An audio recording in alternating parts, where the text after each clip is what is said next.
तो देखिए कक्षा 10 जो आपकी गणित है उससे इम्पोर्टेंट क्वेश्चन है जो क्षेत्र में से हैं। देखिए पहला क्वेश्चन है, एक लंबवृत्तीय शंकु के आधार की परिधि 24 सेंटीमीटर 24 पाई सेंटीमीटर तथा ऊर्ध्वाधर ऊंचाई 5 सेंटीमीटर, तो शंकु का आयतन ज्ञात कीजिए। देखिए एक आपके पास लंबवृत्तीय शंकु है, एक आपको बनाना है शंकु, ठीक, ये आपका है शंकु। उसमें से बोला गया यदि शंकु के आधार की परिधि, देखिए ये क्या होती है परिधि, ये क्या होती है परिधि, और ये क्या होती है ऊंचाई। देखिए आपको आराम से समझना है, ये होती है शंकु की तिर्यक ऊंचाई, ये होती है शंकु की ऊंचाई, और ये होती है शंकु की त्रिज्या। तुमसे बोला गया है यदि शंकु के आधार की परिधि, देखिए तो शंकु के आधार की परिधि,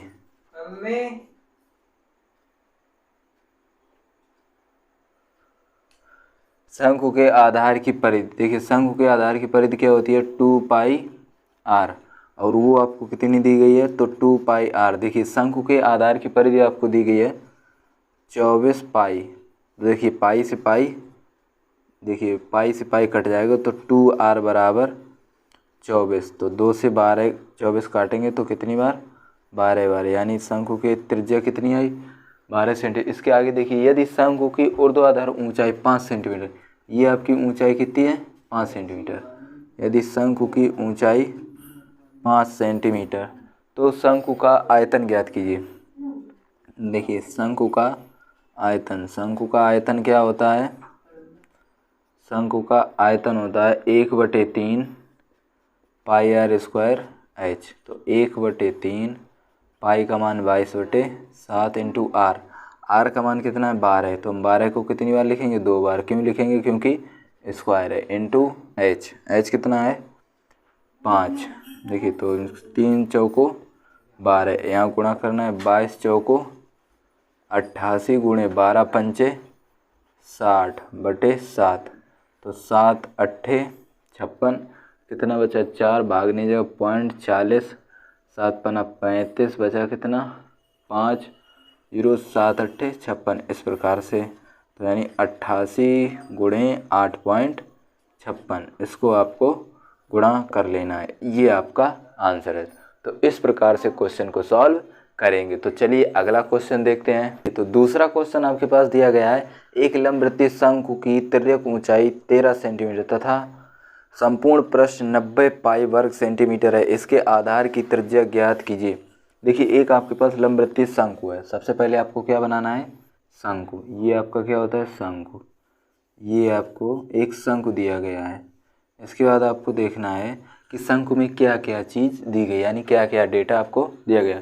तो शंकु की तिर्यक ऊंचाई, ये जो होती है इसे बोलते हैं तिर्यक ऊंचाई, यानी 13 सेंटीमीटर, कितनी है 13 सेंटीमीटर, तथा संपूर्ण पृष्ठ 90 पाई वर्ग सेंटीमीटर। देखिए संपूर्ण पृष्ठ क्या होता है, शंकु का संपूर्ण पृष्ठ, देखिए शंकु का संपूर्ण पृष्ठ होता है पाई आर कोष्ठक में आर प्लस एल, और संपूर्ण पृष्ठ आपको कितना दिया गया है पाई आर आर प्लस एल।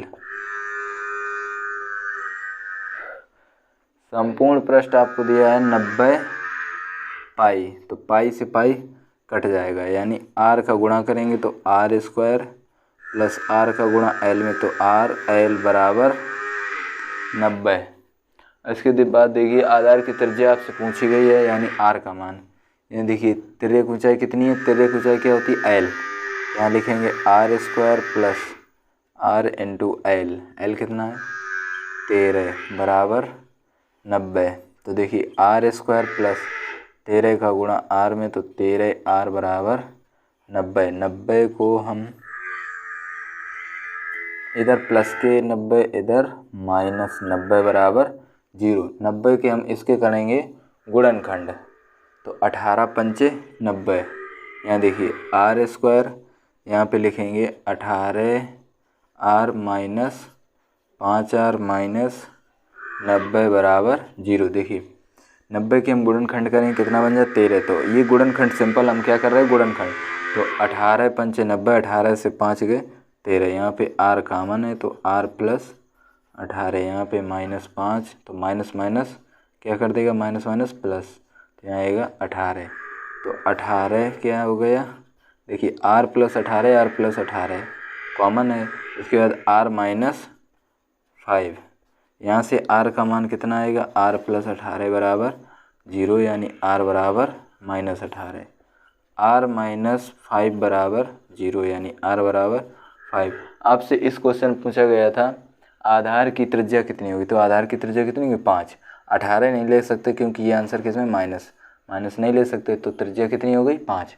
तो शंकु के आधार की त्रिज्या कितनी आएगी, 5। तो इस प्रकार से क्वेश्चन को सॉल्व करते हैं। तो चलिए अगला क्वेश्चन देखते हैं। क्वेश्चन आपसे बोला गया है एक ठोस एक शंकु के आकार का है जो एक समान आधार त्रिज्या के अर्धगोले पर अध्यारोपित है।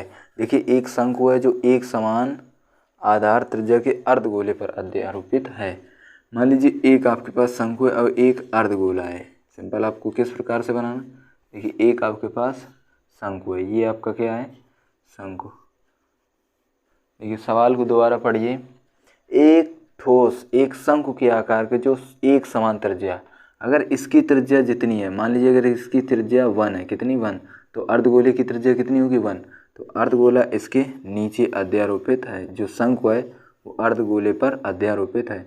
तो ये देखिए ये क्या है, अर्धगोला, ये क्या है, अर्धगोला, और ये आपका इस पर एक शंकु अध्यारोपित है अर्धगोले पर। अब आपको दिया गया है अर्धगोले की त्रिज्या अध्यारोपित है। यदि अर्धगोले का वक्र पृष्ठ तथा शंकु के वक्र पृष्ठ समान हो, देखिए अर्धगोले का वक्र पृष्ठ आपको लिखना है, अर्धगोले का वक्र पृष्ठ, अर्धगोले का वक्र पृष्ठ होता है 2 पाई r। ठीक है, इसके आगे पढ़िए, का वक्र तथा शंकु का वक्र पृष्ठ। तो शंकु का वक्र पृष्ठ क्या होता है, शंकु का वक्र पृष्ठ, देखिए शंकु का वक्र पृष्ठ होता है पाई r l। समान हो, ये एक दूसरे कैसे हो, समान मतलब बराबर, यानी 2 पाई r किसके बराबर है, 2 पाई r किसके बराबर है, पाई r l। ठीक है, देखिए पाई से पाई कट जाएगा, r से r कट जाएगा। क्यों कट जाएगा, क्योंकि दोनों की त्रिज्या कैसा बोला गया, समान। ऊपर बोला गया है एक ठोस एक शंकु के आकार का है जो एक समान आधार त्रिज्या के, जो एक समान आधार त्रिज्या। मान लीजिए अगर शंकु की त्रिज्या 6 है तो अर्धगोले की कितनी हो जाएगी, 6, यानी दोनों के लिए r कैसी है, बराबर, यानी दोनों की r कैसी है, बराबर। तो दोनों की r अगर बराबर तो r से r कट जाएगा, तो यहाँ बचेगा 2 और इधर कितना बचेगा, l। अब तुमसे क्या बोला गया है, तो शंकु की त्रिज्या और आधार और ऊंचाई का अनुपात ज्ञात कीजिए। देखिए तो शंकु की त्रिज्या,